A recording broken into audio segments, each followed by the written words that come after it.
NVIDIA just soft-launched RTX 5080 in the cloud. Gains up to 50% at 4K, 360Hz streaming mode, a 90Hz Steam Deck app, and a way to install more of your own games. Sounds huge. But is it actually better to play? Let's test the wins and the letdowns. What's up? I'm Name.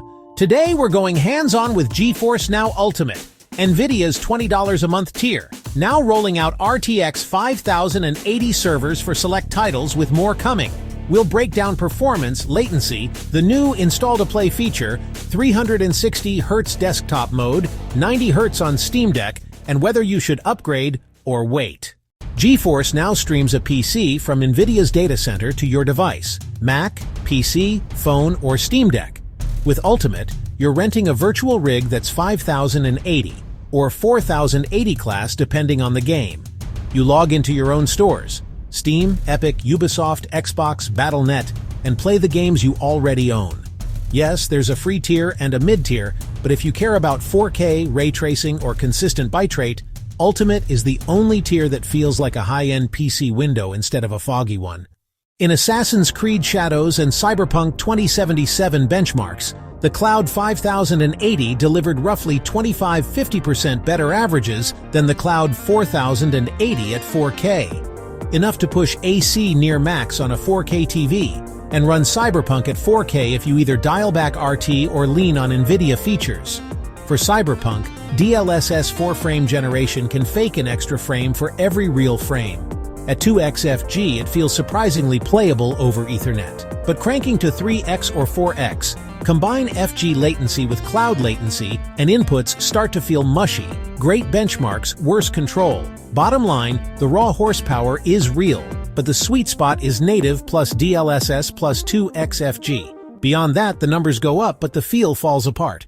Caveat: there are few 5080 enabled games at launch, and GFN doesn't tell you which GPU you're on until after you boot a title. You might launch a game expecting 5080 and land on a 4080 server.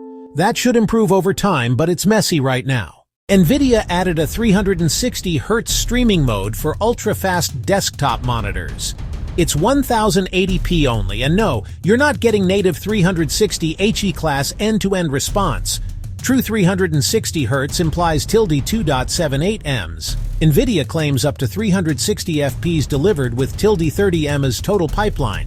Encode ~1.8 ms, decode ~0.3 ms, ~9 ms engine time, plus your round trip.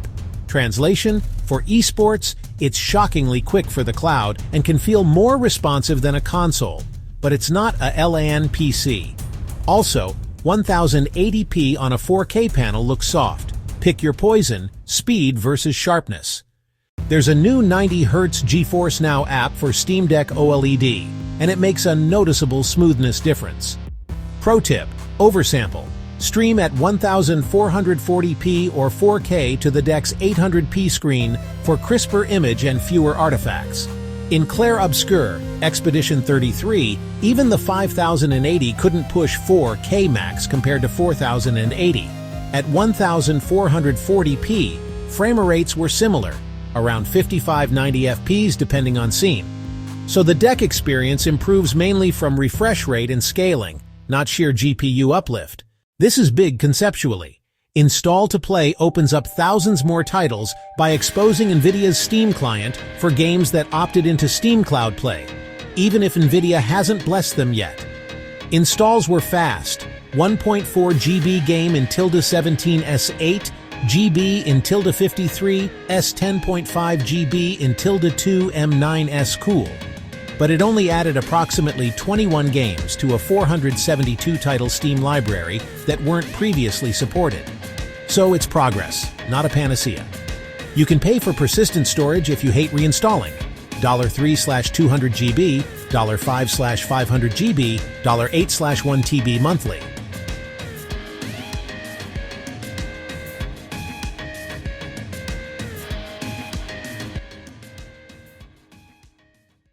Pre-launch servers showed some gremlins. Settings occasionally forgotten, odd region misdetect. Steam thought I was logging in from Virginia. Sign-in loops, occasional black screens, and sync hiccups with Steam Uplay. Expect Nvidia to sand these down, but if you hit them, yeah, it's not just you.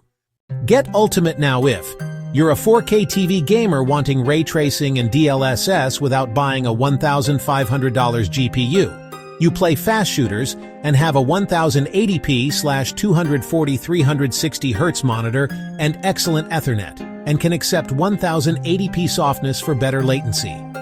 You mostly play on Steam Deck phone, where 90 Hz and oversampling make cloud genuinely pleasant.